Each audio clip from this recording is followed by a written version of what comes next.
Good evening. Welcome to the Operations and Safety Committee. We will now come to order. I need to repeat that again for the live stream. Good evening. The Wednesday, November 15th, Operations and Safety Committee will now come to order. We are convened as of 5:30 p.m. and I would respectfully ask that everyone attending this meeting mute yourself unless you are recognized to speak. Thank you all for joining us.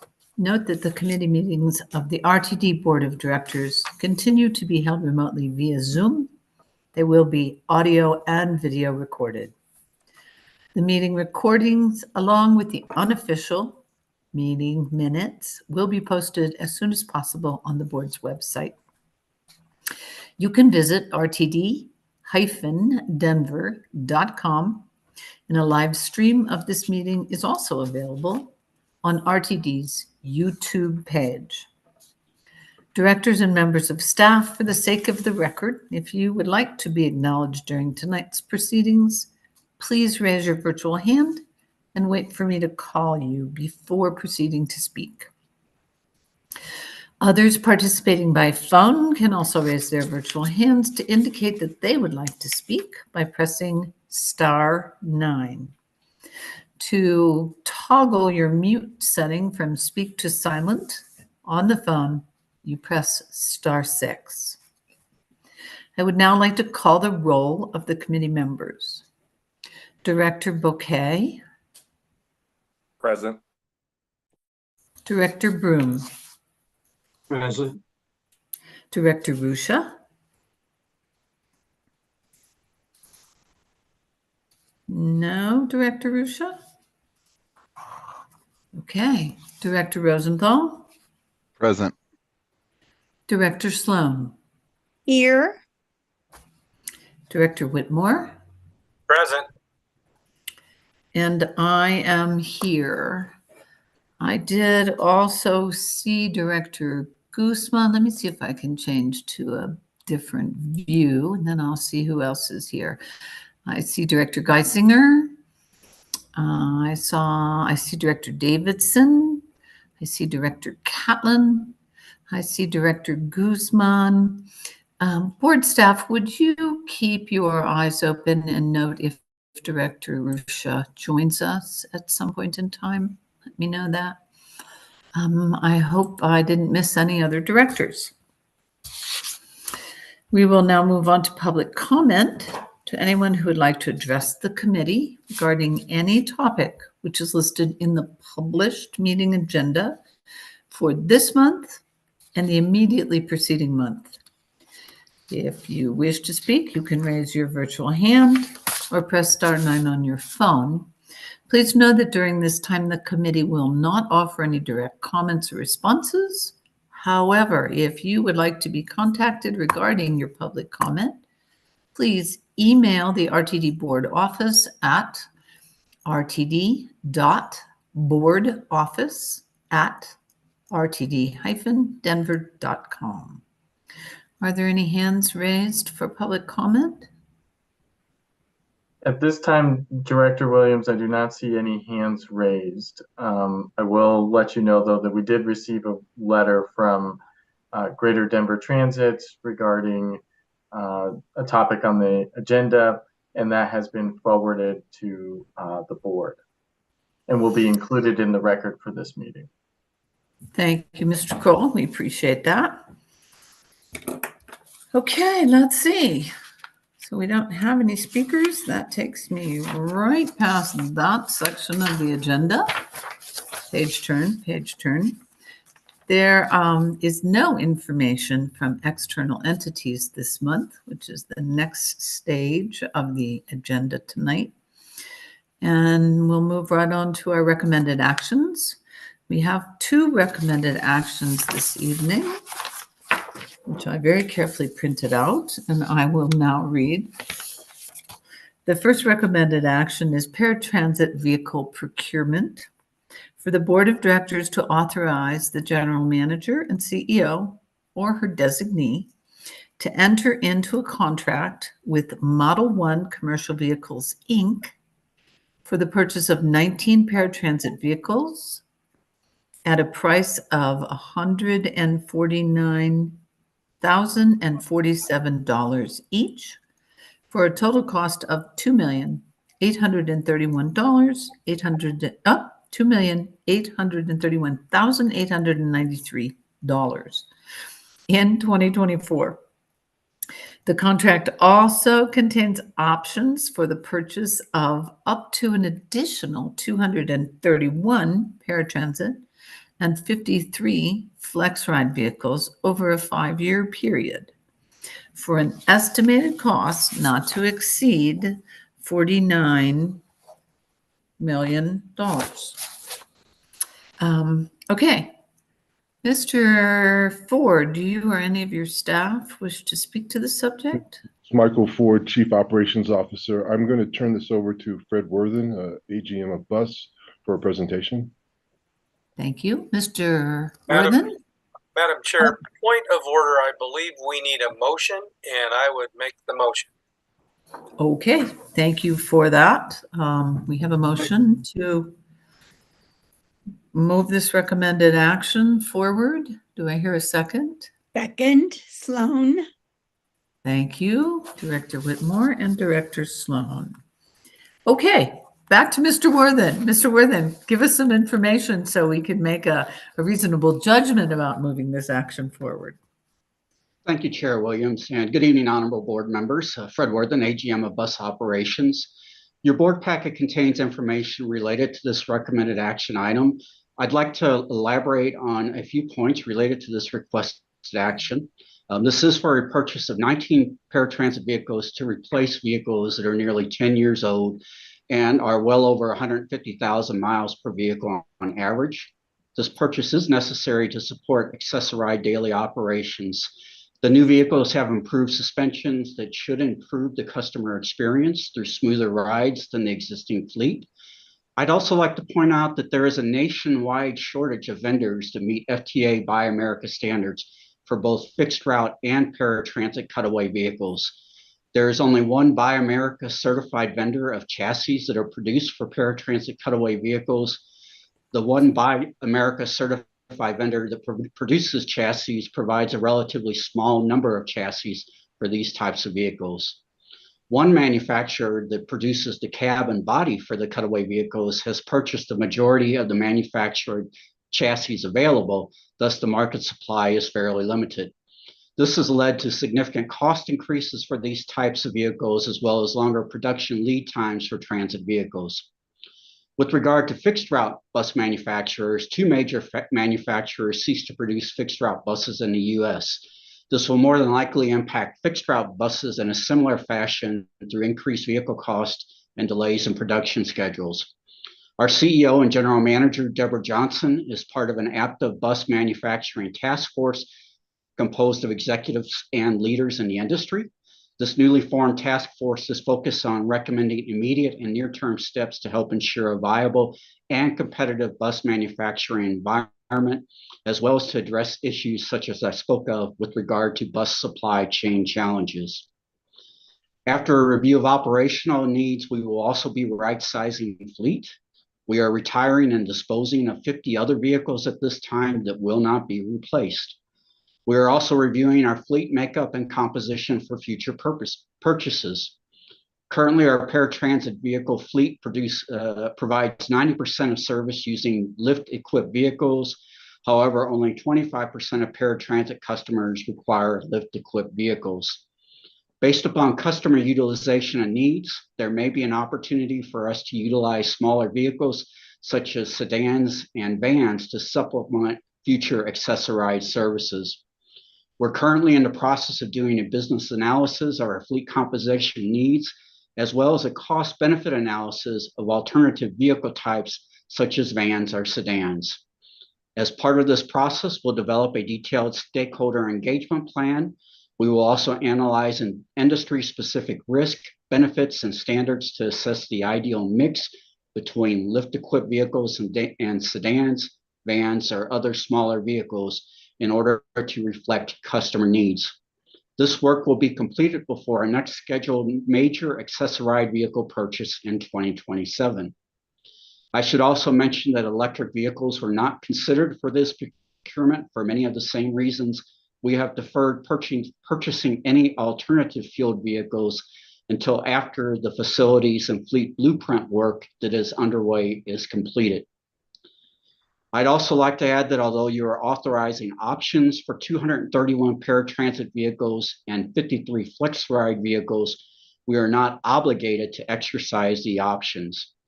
Granting options authority preserves the agency's ability to purchase vehicles in the future and locks in pricing for future purchases in alignment with the contract. With regard to all vehicle purchases, we routinely assess the number, size, and service needs of the agency before committing to any vehicle purchases. With that, I am happy to answer any questions you may have. Thank you. Thank you so much, Mr. Worthen, for pointing out some of those. That clarifies the situation. I just want to note, and then I'll go to see if there's questions, that I did read today that Proterra was being purchased. So that is of interest to this discussion. Are there any questions or comments from any of the directors? Director Whitmore? Yes, thank you, Madam Chair. So this may be a bit premature, but when we look at the flexibility afforded with smaller vans or sedans, Fred or Michael or Deborah, does that necessarily give us some flexibility to maybe provide a wider scope of service as we move forward? Or are we basically kind of in a treading water type scenario as far as our accessibility for Access-a-Ride? Bad pun there. Just curious, or maybe it's too early to know. Anybody have any comment on Deborah? If I may, thank you very much, Madam Chair. Good evening to you all. Deborah Johnson, General Manager and CEO. So to the question, Director Whitmore, when you talk about giving us greater availability, I just want to qualify and say that we have vehicles that are older, and basically we need to replace them. So the intent is, with the current service model that we have currently, we are exploring leveraging different means of transport for mobility options, but we need to do that assessment and outreach that Mr. Worthen spoke of. And then keeping in mind where we are with the limited aspect of having original equipment manufacturers and adhering to Buy and Build America, that puts us in a very precarious position. And more specifically to the point is, we do contract these services, so we need to work in tandem with the service provider, recognizing that they have facilities and could have limited resources as well relative to their people power. Thank you. Thank you. Director Whitmore, is that good for your question? Anybody else? Okay, seeing no hands. Good job, Mr. Worthen. Thanks. Apparently you explained everything that everybody wanted to know, me included. If there are no directors in objection to moving this forward, let us note for the record that Director Ruscia is absent, but I will count 6 yes votes and move this onto the full board. The mover, I'll note for the record, was Director Whitmore, and the second was Director Sloan, and we have 6 yes votes. The second recommended action is for the January 2024 service change, which is for the Board of Directors to approve the January 2024 service changes as revised and summarized in Attachment A, and to authorize the General Manager and CEO or her designee to execute contract amendments as necessary for private operators impacted by these changes. I note that Director Whitmore would like us to have a vote right now. And can I have a motion to move this forward? So moved. Thank you, Director Rosenthal. And a second? Second, Sloan. Thank you, Director Sloan. Make a note. And now, Mr. Ford, do you have staff that wish to speak to this subject? I would just highlight Michael Ford, Chief Operations Officer. I'll just give a brief presentation here. Staffing levels continue to be primary challenge in increasing service levels to match those identified in the System Optimization Plan, known as the SOP. Considering the agency's current staffing levels and anticipated attrition, the January 2024 service change recommendations are designed to have minimal impact on staffing levels and are centered on improving system performance and CBA compliance related to respite time. By way of discussion, the guidelines contained in the strategic plan most directly relate to addressing customer excellence, thus improving on-time performance, maintaining contractual compliance, and adjusting service levels to match service ridership.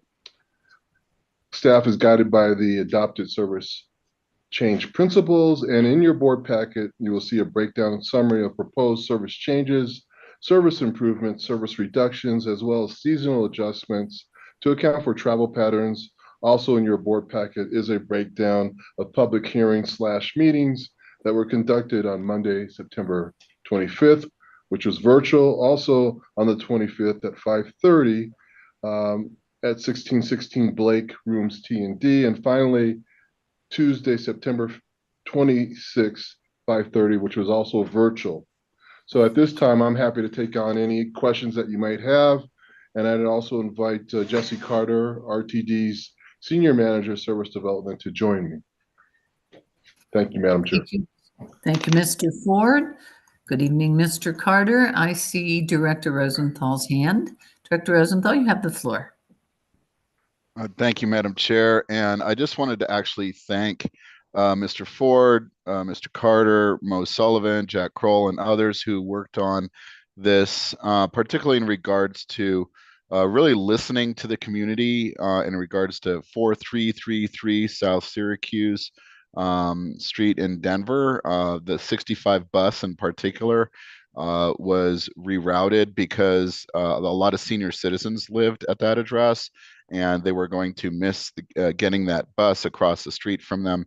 They would have to walk much further in order to get to the bus stop, which is what they are now. So switching this back so that they get their bus stop across the street is really tremendous for those neighbors. Huge shout out to all those folks I mentioned and everyone on the team. Thank you so much. Thank you, Director Rosenthal. Mr. Carter, do you have anything you want to add? In the interest of time, I'd rather answer questions if there are any other questions or comments to the service change at this point. Okay. Seeing nothing further, I have a motion from Director Rosenthal and a second from Director Sloan. Are there any directors in opposition to bringing this item forward to the full board? Seeing no objections, we'll note that Director Rusha is absent, but that there are 6 votes, and this committee will move this forward to the full board of directors at the end of this month. The next item on our agenda is a discussion item. We have one this evening, and the item is for a human resources update, Q3. And I'd like to ask Charlene Polegi, the Chief People Officer, to present this item.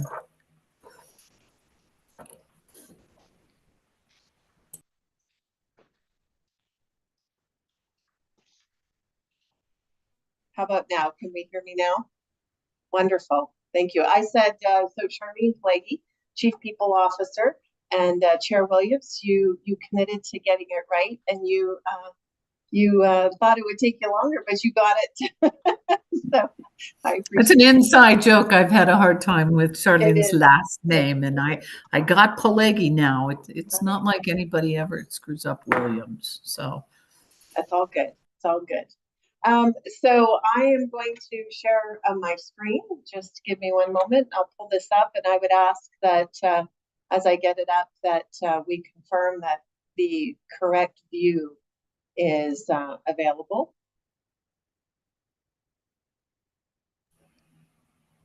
it's so fun. We're all transit people, but we have had to learn to be tech experts as well. So correct. Is it the full screen view? Not that I am seeing. Okay. I had to change this earlier. Let's try that. Looks the same to me. I changed the setting. We'll try this again. Okay, the pros and cons to people not being in the office. Is there somebody around that we can run in there to help you? We will get this going here. Hold on. Okay. In the meantime, I'd also like to thank Oh. all of Mr. Ford's staff for helping on a number of changes. Okay, I'm giving There the we floor are. back. You got it. Perfect. Just a couple, it's the extra monitors. So thank you to the committee. Today is the Q3 update, and I'm going to change the order up just a little bit. Normally I start out with the presentation on, no, my mouse isn't working. Why do I have technical difficulties? I'm going to switch it up. We're going to talk about people power after, but I want to start out by starting with a strategic initiative. Everything, last committee meeting for Q2, we talked about our recruitment process. And as we know, we're focused intently on recruitment and retention. And so I want to talk about our strategic initiative and do a little bit of context setting around the external conditions in which we are competing for talent, as well as that impact with internal resources. And then we'll step into an overview of our people power with our Q3 dashboard, and then tying this all together with the impact on recruitment and retention. So with respect to our strategic initiative, everything that we are doing under GM Johnson's leadership is connected into our mission, vision, and our strategic priorities. So making lives better through connection, being a trusted leader in mobility and delivering excellence and value to our customers and community, and really anchoring that with our strategic priorities of employee ownership, financial success, community value, and customer excellence. Recognizing big picture, we need to bring this down into our 2023-2024 strategic initiatives. So we honed that in on 3 areas, of which we have back to basics, a welcoming transit environment, creating a welcoming transit environment, and people power. And I would say that each of these are interwoven, they're interconnected. We can't create a welcoming transit environment without people power. But at the same time, our people power and our ability to recruit and attract talent to the agency is also impacted because that by a welcoming transit environment, because that's also not just for our customers, but also for our staff. So these 3 initiatives are all functioning together. And I wanted to set that context because we are constantly tagging back to these initiatives when we are thinking of strategic ways and frameworks in which to increase our staffing levels and to retain the talent that we have.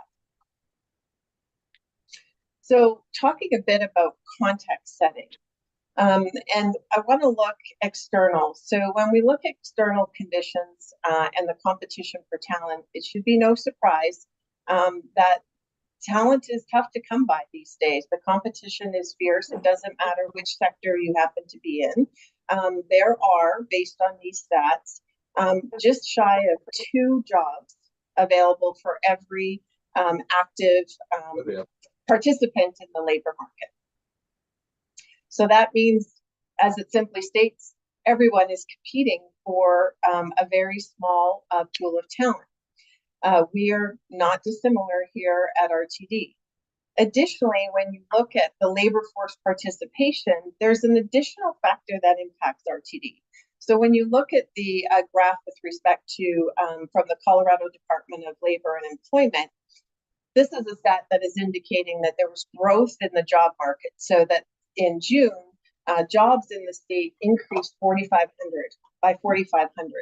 So that increased our labor force, which is great. The jobs that are available, great for the economy. The impact on RTD is twofold. One, it means that we're competing, that competition for talent is only increasing and becoming more complex. But also when the economy adds jobs, and in this case, of those 4,500 jobs that were added, the majority of those jobs were in the hospitality sector. Well, when businesses add jobs into the sector, that means that increases people who need access to our services, who need to be able to use public transit to get to their jobs. So we have a double impact. We're competing for talent, but as more jobs come on the market, the demand likely for our services would increase. On top of that, interesting, there's an article that I'm sharing here that was in Forbes magazine, and it was talking about the 3 most overworked cities in America with the highest risk for burnout. Unfortunately, given that this is not a list that I think we would want to be on traditionally in Denver, we are. In fact, it's Washington, D.C., Colorado, and Austin are the top 3 cities that were cited in this study. Why is that relevant? Well, when we look at the breakdown, so how did they assess these, as they called them, these workaholic cities? And they had a number of factors. So weekly hours worked. So where did a particular city fall with the weekly hours that an average worker would work? Commute in minutes. How many dual job households were there in that location? How many workers that worked in excess of 50 hours per week? 50 weeks per year, pardon me. How many older adult workers? So what percentage of the workforce were older adult workers? What percentage of the workforce had 2 jobs? So not just one job that they required access to our services to get to, but 2. Workers with a side hustle, so that's the gig economy. And then they put all that together and came up with, as I said, these workaholic cities. Key things that I want to point out in this is when you look at overall the difference between Washington, D.C. and Denver, Colorado, they're pretty close. It's the overall aggregate on their rating metric was 81.1 for Washington and 80.6 for Denver. But what's most interest here to me is that Austin and everyone else is a far separation. Really, Washington, D.C. and Denver are leading the pack on these metrics. What was really driving for Denver was the workers, the percentage of workers that work 50 plus weeks per year, which means they're not taking vacation or personal time off. Denver actually led in this survey at 64.8%. The percentage of older adult workers, which as an HR professional, I actually really like this because it shows an inclusivity that has expanded, where old does not mean incapable of being able to work. I mean, it's a great thing from an HR perspective. Here, they're suggesting that Denver is sitting higher with 21.2% with respect to the percentage of older adult workers in the workforce. And then workers with 2 jobs. Denver shows second, only behind Minneapolis, in fact, where we have workers with 2 jobs. Why does all of this cause interest? Because a higher risk of burnout means fewer, not only our existing employees are impacted, they would also be captured in some of this, but also potential candidates that we're looking to recruit. In particular, of concern is workers with 2 jobs. In our safety sensitive positions, having workers working in excess of regulated hours. Certainly for RTD, we can control that. But, it's tough if you're working in a safety sensitive position to be holding down 2 jobs and working in excess of 80 hours in a week. So continuing with external conditions, drugs and personal safety. I'm sharing here for our context, and this will be not unfamiliar to the members of the committee. We have a challenge with our media where when we are rolling something out like our summer of free fares, the tagline is, will it be truly embarrassing because of the drug use and other problems in the system, in our communities, frankly. Additionally, another comment that came out, there were other media articles that was the story. It was the drug and alcohol and not the benefit to the community and the changes that we are really pushing the the reach of and the purpose of public transportation. Additionally, though, and I'm sharing here this last comment, which is from our RTD's 2023 employee survey. And this response here is, from my perspective as the Chief People Officer, this really was gutting to me. And I use that term because it makes my stomach kind of fall just even restating it and reading it every time I see it. 55% of staff who took the survey, our employee survey in May of this year, indicated that they do not feel safe from crime in the work environment. This is a real stat. These are real factors that it makes it not only difficult to retain our employees and our staff through no fault of their own, but also to help attract and to, bring in new talent. So I'm sharing this because this is part of the external and the unique environment to which we need to draw. It's not a matter, and it's not as simple as just we're putting up a job posting because we have jobs and we're hiring. We do have jobs, but those jobs are safety sensitive and there are lots of requirements for those jobs. But also we need to make sure that we continue to be an attractive employer. But we're not alone. So other transit agencies are experiencing the same thing. A survey that was done by APTA referenced that 92% of transit agencies are experiencing difficulty hiring. 66% are experiencing difficulty retaining employees. We're absolutely seeing the same things here. We are not unique. And the transit sector as a whole, there are many, our GM Johnson has been asked to speak. Other GMs and leaders of transit agencies are being asked to participate in task force and to have conversations around what can we do differently so that we can continue to, or actually so that we can increase our service to all of the respective communities that public transit serves. So I share that to say 52% have also increased starting pay. We've done that here with support from the board of directors. We have implemented sign-on bonuses and we continue to do those. So we're doing all of the things that our peer institutions are doing, agencies, pardon me, are also doing. So recognizing the context, I wanted to now share our people power, so our dashboard. How, if you look at the dashboard through that lens that we've just seen, that there is a community challenge and a societal challenge and an intense competition for talent. When we look at our people power metrics for Q3, if you're looking in Q3, we were able to hire 146 positions. So we brought on 146 new staff into RTD. We're targeting to increase, to be above what we brought in, what we were able to hire last year in 2022. Based on this, we're targeting a December slows down a little bit, although we'll talk about that as well because we're pushing hard, in particular with transit police recruitment. We're targeting to be probably about 550 hires in 2023.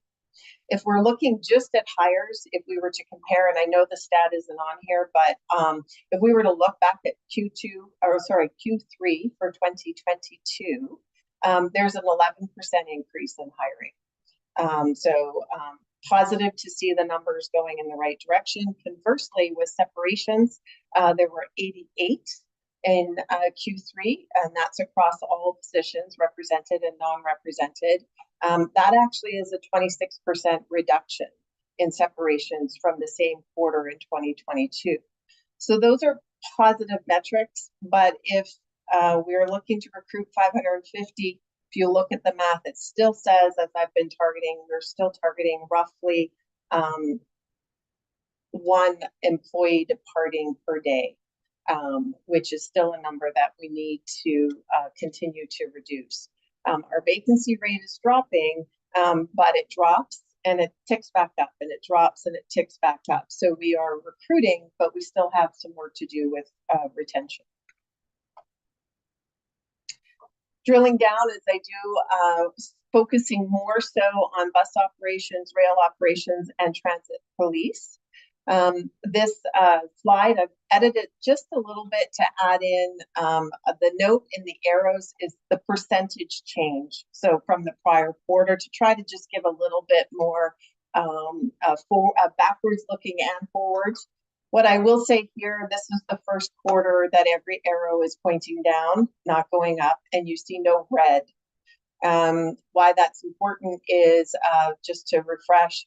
Red means that, so the benchmark that we're using is 15% vacancy rate. If it's 15% or higher and it's increased from the prior quarter, it's red. If it's 15% or higher and it has decreased, it's yellow. It's yellow because it's still over 15%. It's 15% or higher. It only goes green if it's 15%, if it's less than 15%. So when we look at this positive movement that the arrows are all pointing downwards, we have had, if we're looking at bus operations, our bus operators, we've had a 1% decrease in the vacancy rate. So we've added and we're able to retain in that area for full-time.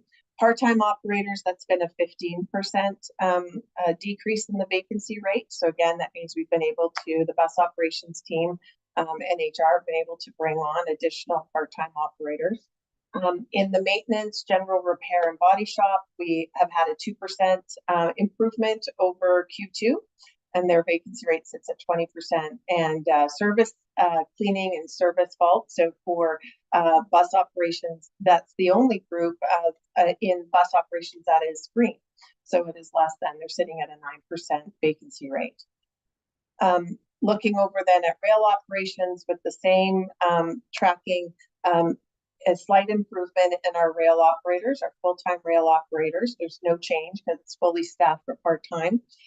Light rail vehicle maintenance, we've had an 8% increase over Q2, and maintenance of way and infrastructure, we have a 1% increase. But I would call out, as I always do, that although these numbers are tracking in the right direction, we're not comfortable nor happy with a 37% vacancy rate in maintenance of way and infrastructure, and so we continue to keep pushing to fill those critical roles in rail operations.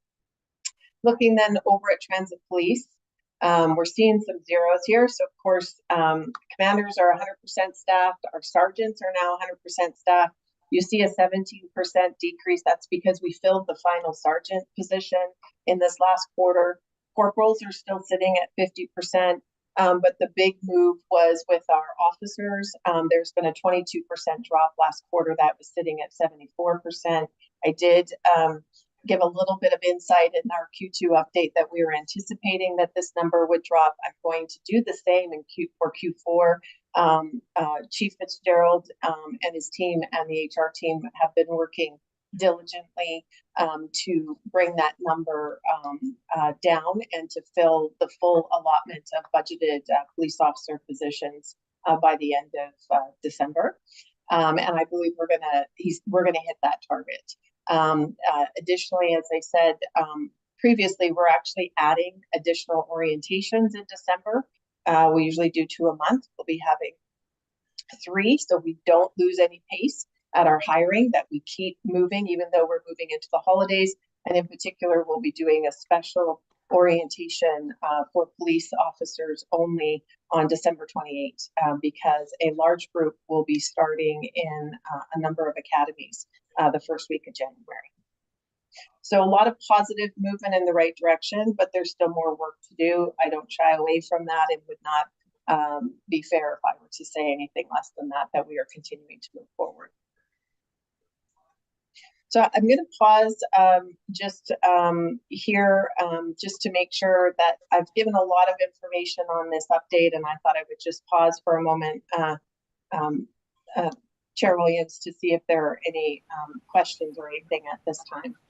Super. I will ask any of the directors that are interested to raise their hand, and while we're waiting for that, I have a couple of comments that I want to throw in. The state demographer recently noted that we have more people leaving the state than we have coming into the state. That's new. She has also noted that we have more older workers and that a large percentage of those are retiring. And I also want to note that we have some board members who are older and some board members who work 2 jobs and some board members who do both, older and 2 jobs. So we are all in sympathy with this situation. I see Director Rosenthal's hand up. I'll go there first. Actually, I believe Director Whitmore was before me, if that's all right. Go ahead, Director Rosenthal. Okay. So thank you, Charlene. Appreciate that presentation, the excellent information. You know, we regularly see that slide, the one with, you know, folks who are leaving and the reasons for leaving. But you didn't go over that yet. I haven't got to that yet. Oh, okay. So I have a question about there. that when it comes. Let's see. You know what? I will wait for that slide. Thanks. Thank you, Director Rosenthal. Director Whitmore, do you want to talk about what we've heard so far? I do. Thank you, Madam Chair. So congratulations on the trends moving the right direction. That's a good sign. What do you credit the uptick? Is it some new recruiting techniques? Is it more recruiters, as CEO Johnson had mentioned a while back? I'm just curious what that trend is, or what's the cause of that trend, and that's my question. Thanks. Great. Thank you for the question, Director Whitmore. So there's a couple things we're looking to. We've been targeting it's a multi-pronged approach here. So absolutely, we have expanded our reach with respect to using a job board. It's called eQuest, but it provides us the opportunity to post in real time across hundreds of job boards across the state and even outside of the state if we so choose. So that's really increased our number of applicants significantly. So that's one area. With that increased number of applicants, as you indicated, and as GM Johnson has indicated, we did add additional resources to the talent acquisition team. And those are actually, the full staffing is not fully online just yet, but as far as like the frontline recruitment team, we do have that. That has made a huge difference. And we're also working with, for example, in bus operations, AGM Worthen, he's offered up resources in his area, and AGM Jensen's doing the same thing, where they're actually augmenting with human resources to be able to reach out, review applications, reach out to candidates, and help move the process along in a more expeditious manner. So those are just a few things. And as well, we're also looking at our testing. As we've talked about before, not every person can be a bus operator or a train operator. There's training provided, but there are also some criteria, and we'll get to that in a couple slides. But we do a lot of testing. So we're also looking at our testing to make sure that we're asking the right questions and that we are not unduly excluding someone because maybe the test is harder than it needs to be. So we're really looking at every avenue, and then overall just a push. With respect to police, that is a tremendous amount of work in collaboration with HR that the transit police leadership have been doing under Chief Fitzgerald's leadership direction. They've really been pushing, and we have we've just hired she started 2 weeks ago, so we now have a dedicated recruiter for transit police. But prior to that, we had Diane Cartwright, who works in HR, longtime RTD employee, essentially had just been focusing all of her time and efforts to support that move. And so it's really all of those things together. Everyone has been focused on recruitment and trying to move that needle forward. Thank you so much for the good answer. That's all I have, Madam Chair. Thank you, sir. It was a great answer. Anybody else, or do we want to go on, Ms. Pelagi, through the rest of the presentation? Will do. And I normally don't pause. I just had shared a lot of information, so thought it might be timely. Perfect. Great. So let's, some of what we just discussed will come up in the people power with respect to recruitment. So we are looking to review, revise, and enhance our entire process. And that is an initiative that falls under our people power strategic initiative, due to be completed by the end of June. But we're not just reviewing it and then making holistic changes all at once. When we see changes that make sense in the moment, we're just implementing them, and then we'll come up with the final product. The intention, as we talked about, increasing our talent pools. We want to keep increasing the candidate quality, reducing the time to fill. So in our presentation that we saw last quarter, it can be lengthy for some positions. Bus operations is running like it's running very well, and they're constantly looking for ways to reduce that time. And we want to enhance candidate experience. And part of that is also trying to find if a candidate has applied to be, say, a bus operator, but maybe that's not the role that they're best suited to, we're also trying to funnel them into other openings within the agency, as opposed to saying, no, thank you, and then moving on to the next. We're also trying to identify that. Leveraging technology, as I talked about, there's an increase in community outreach.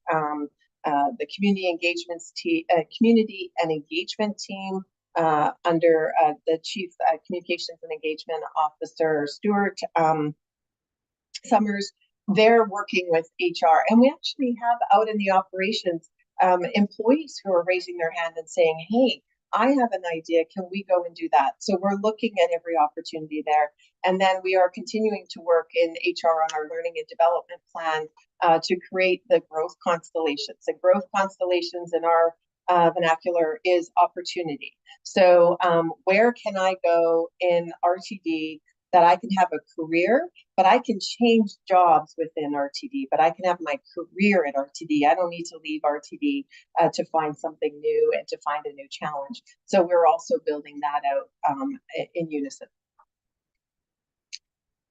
So let's look at retention, and this will, I think, get to Director Rosenthal. This is the chart and the graph that you were speaking of. So we are tracking our retention, and more specifically, we're looking at separation. So if an employee chooses to depart, which is what you're seeing here, RTD in a given quarter, we're looking at the numbers and why. So as the trend holds, the percentage of voluntary separation is the vast majority, sits at about 85%, are voluntary separations. And so we're looking at the voluntary. Retirement continues to be the key driver. It's the key reason for turnover, and it's coming in at 22%. It tends to hover around 20% every quarter. We're not seeing a change in that, and so we are starting to add that into our predictions that, you know, not only do we need to recruit for vacant positions, we're going to need to recruit an additional percentage to make up for retirements. You mentioned, Chair Williams, about the state indicating that people are moving, and we're seeing that in our staffing as well. So 12% in this last quarter who decided to leave RTD moved.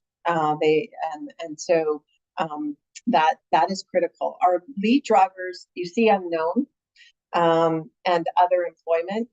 We don't know. We do we find out from individuals why they're leaving, but sometimes they don't tell us, or sometimes it's job abandonment. They just don't come back. And that's unfortunate. So for the unknowns, we are trying to get that information, but my assumption would be that it is closer to other employment and or family reasons, if you see the higher ratings here. What's also important that I do want to highlight here is in this quarter, and we've seen this trending throughout the year, dissatisfied with pay is not, it's zero individuals this month. I think this quarter, the prior quarter, it was one person. The quarter before that, it might have been two people. It is not it's just not, and the data is saying that that's not a driver. But what is a driver is other employment. So people can, if that competition for talent, as I was saying, that's setting things up, family reasons. We don't necessarily know at all times what the family reasons might be, but I will say we are working. I was actually working on this today, as a matter of fact. We're trying to do a correlation between our stay interviews, because we know that it's in the first 24 months that has the highest percentage of turnover. So we're looking at the stay interviews we do to see if we can find a correlation where if someone says something about family, are they later in 12 months, 8 months, 24 months, are they showing up as a voluntary separation? If we can make that correlation, then maybe we can start targeting in that stay interview, what is it? What is it? What can we do? How can we change? So we are starting that work to try to get more understanding of like what's driving this separation. So with that, when it comes to retention, we've got to find a balance. So recruitment is retention. And when I was saying earlier why we wanted to set the context, as I said, you can't create a welcoming transit environment without people power, but also that welcoming transit environment is our strongest attractor for future talent coming into the agency. So we need to find that right balance, and we are pleased with the numbers going down and the positive trends with recruitment. But we want to see, and definitely pleased to see a 26% reduction from the same quarter in 2022. But we need to get that number below 365 people in a year. We don't want to lose one employee every day. We need to find out what are the optimal working conditions. How does the schedule impact? We have an aging operator. So we have average age of 55.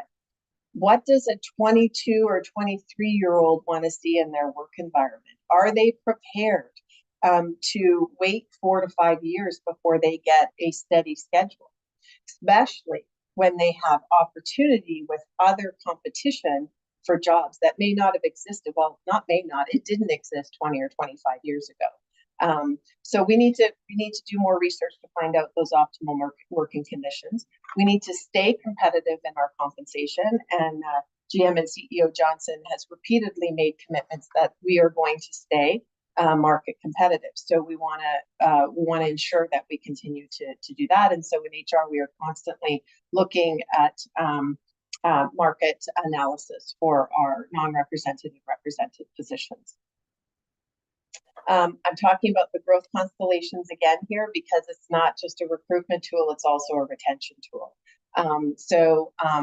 Commercial driver's license. A commercial driver's license is, in a sense, it's an entry point into many, not the majority, of our represented positions. And so if you come in as a service cleaner, if you want to get on to be a mechanic, you not only need to learn how to be a mechanic, you also need to have your commercial driver's license. And so we're creating opportunities to ensure that we can get people the right training. We're working with ATU 1001 on an apprenticeship program. It is targeted to start at mechanics. Once we get that moving and running well, then we will look at other job classifications where we can bring in and exercise the benefits of having a strong and vibrant apprenticeship program. Supervisors and manager training. We can't create an employee-centric work environment or a culture. It starts with our supervisors and managers because we are engaging with our people on a daily basis. And so we have launched as of October 30th, a completely revamped and revised supervisor and manager training program. There's a core and custom modules. Core are 6 core modules, and then the custom are ones that make sense for RTD. So that are very unique to us. So that's launching, and that will be going through all the way through until July of 2024. And as I said, there's a constant focus on ensuring that we have a culture and climate that is employee-centric. employees who are committed and dedicated to our customers and providing exceptional service. So that is a foundational piece in everything that we are building upon, and that is the first module, in fact, in the supervisors and manager training is about our values. And how do we bring our values to life? How do we as leaders model them so that we can create that climate and culture that you feel, not that's written in a strategic plan, but that you see in the things that we do and how we engage. So from a retention and from a people power, and that concludes my Q3 HR update. And I will pause because I'm sure Director Rosenthal would like to ask his question. Director Rosenthal, you have the floor. Thank you, Madam Chair, and thank you, Charlene, again for your presentation. Very detailed. And I know you wouldn't necessarily have this information right now, but to the extent that you're able to break down for new hires some of this data. So for example, for the reasons why people are departing, you're looking at things like, family issues, taking a new job, retirement, moving away, those sorts of things, which, may, have some influence by the percentage that you gave us earlier of employees not feeling safe from crime and in their environment. So what I'm saying is, for the newer employees, it seems to me they're more maybe influenced in the categories of unknown, dissatisfied with their job, or abandonment. Are those categories of why people are leaving, are they bigger for the newer employees? Does that make sense? Because obviously, if you're a newer employee, you're not retiring, you may not be moving away, you may not be leaving for job issues, and things like that. But it may be it's because they are feeling less safe. Is that the case? I'm just kind of creating this hypothesis and wanted to know if you had any data behind that. So I do understand the question. I would say this: the majority of our turnover, of that voluntary turnover, is new hires, and it falls within that 24-month period. And so I don't know, we don't track specifically in our reasonings if it is safety, if one doesn't feel safe at work. But that is some of the work that we're trying to do when I indicated the trying to find a correlation between the stay interviews and the exit interviews, or the exit, because the exit interviews were people are more likely to be very open in a stay interview, like they'll share more because it's a very forward-looking process. Whereas in an exit interview, we are restricted, frankly, by what an individual tells us is their reason. It could be another motivation that they're not sharing with us. So I don't have specific data, but I can commit that we are looking at that so that we can really analyze what data we do have to see not just the hypothesis, but can we prove it? Can we actually show? So then we can create strategies that allow us to counter it. So unfortunately, I can't say for sure, but I don't think it's a misdirected hypothesis. I also think it's possible that we are seeing more retirees because of the change in the impact. The job is different for them than it was, a few years ago. And so if I'm not feeling safe now and I can retire, then I might be more likely and more willing to do so. And so we also are going to look at that, and we want to try to drill into that. But that's a delicate thing because we also don't want to, I think retirement's a wonderful thing. And if someone wants to retire, I don't want to discourage someone from doing that. But at the same time, we have to strike a balance, because if someone is leaving sooner than they might like because of the working conditions, that's where we've got to find those optimal working conditions. And also, I'm sure that issue of not feeling safe also makes it more difficult to attract more employees, especially drivers. Yeah. 100%. And I would say this is also, in the survey, we were able to ascertain that it wasn't just in the day-to-day function. It was getting to work. It was walking to work. It was and so that's a societal. That's something that all of us collectively as citizens are concerned about. It's not just an RTD issue, but it does impact our staff 100%. And then one final question, Madam Chair. Sorry for going at length. So at what point in the process are particularly employees who are more public facing, like our drivers, are they informed about like marijuana use? Like, because as you know from federal rules, they're not allowed to use that, which is legal in Colorado. But at what point are they notified so that that they either don't apply or they're just weeded out, or they withdraw their application, or how does that work? That was a bad pun. May I go ahead, Chair Williams? Yes, go ahead, please. I was laughing at the weeded out. Yes. That was not even made for humor. My apologies. So that's a great observation. And I was remiss in actually highlighting that is also a restriction and a challenge for us in recruitment. That other agencies in other states where marijuana usage isn't legal aren't confronted with. So that is one of the challenges that we have as well. We see that as a difficult. It's a difficult situation, but we do provide, especially in the with the operators, in that work that I was saying that AGM Worthen and HR and AGM Jensen are doing. There are conversations where new candidates are provided with that information. They know that they need to do drug and alcohol testing, and we really do make a focused effort to highlight that so that people understand. That said, I'm sure we know, I know there are stats every quarter, some of the larger portion of involuntary, a significant portion of involuntary separations are due to violations of the drug and alcohol policy.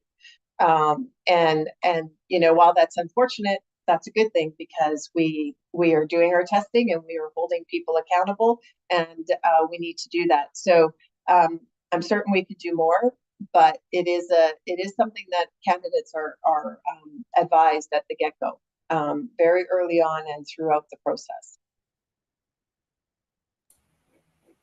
You good, Director Rosenthal? And thank you, Ms. Pileggi. That was a great presentation. I'd like to note that we have 9 of the directors here at this meeting, and I'm wondering if it's possible for Mr. Kroll to send this presentation out to all of the directors so that those who are not here can have access to it, because I think there's some really good information in there. So that's just a note that doesn't require a reply. Thank you for this information. Okay, are there any other matters that anyone would like to bring to this committee?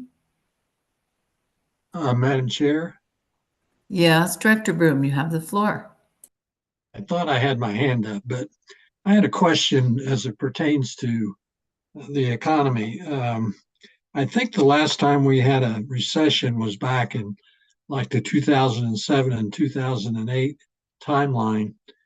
And I wondered, did we experience a lot of people applying at RTD as a result of losing their jobs in other industries? Or perhaps they worked in construction and the construction dried up, so they were looking for something else? Anybody want to have a stab at that statistic? If I may, Madam Chair. Please, ma'am. Yes, I can't speak specifically to RTD, but I will say collectively as a transit agency during the Great Recession, there were some heavy impacts relative to where we are as an organization. During the Obama administration, they put forward ARPA money intentionally to help generate additional activities. But most transit agencies basically felt the impact from sales tax and things of the like. And many agencies actually had a reduction in force, very similar to the era in which we are in now, trying to recoup from relative to COVID. So I don't believe we have anybody on this call, and perhaps Mr. McLeod could speak to 2008, 2007. I believe he was here, but I would be remiss to say that our data is not optimal, as we have shared with this body before. But just from a historical perspective, recognizing I was working in transit at the time and clued in on what was happening at a national level from the transit space, a lot of agencies had to do reductions in force. It wasn't a period of time in which there was active hiring for people power. Okay, so what you're saying is the long talked about recession does come in the next year or so. It's not going to bail us out, because then we won't be in a position to hire. If I may, Madam Chair? Please, ma'am. Yes, I would agree with that assumption, but it's hard to forecast what may be relative to the looming recession. And then we're seeing all these fluctuations. I try to stay up to date on that. So we'll see how that all shakes out. But I would say from your viewpoint, that could turn out to be quite accurate. And as I said, I don't know if Mr. McLeod wants to opine, but I don't see him coming on. There he is. Mr. McLeod? Thank you. This is Doug McLeod, Chief Financial Officer, and I apologize, my camera is not working. I arrived at RTD in 2010, so I was at the tail end of the Great Recession.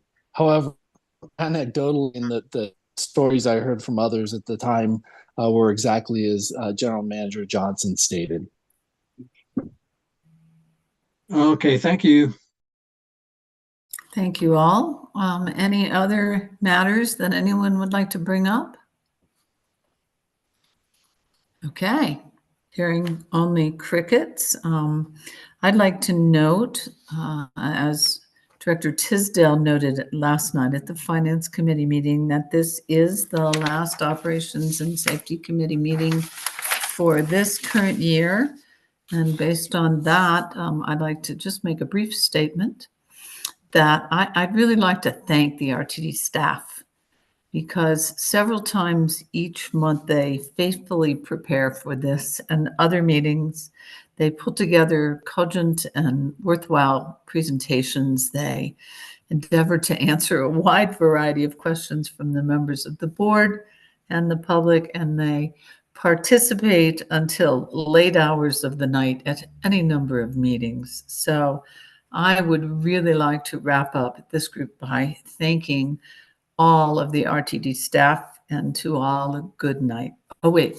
Oh, no. I have to have some procedures that go with that. We can't just ride off into the darkness here. Okay.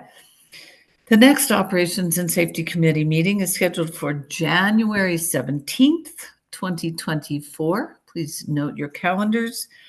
And seeing no other discussion, no hands raised, no presents coming yet, this meeting is adjourned as of 6:38.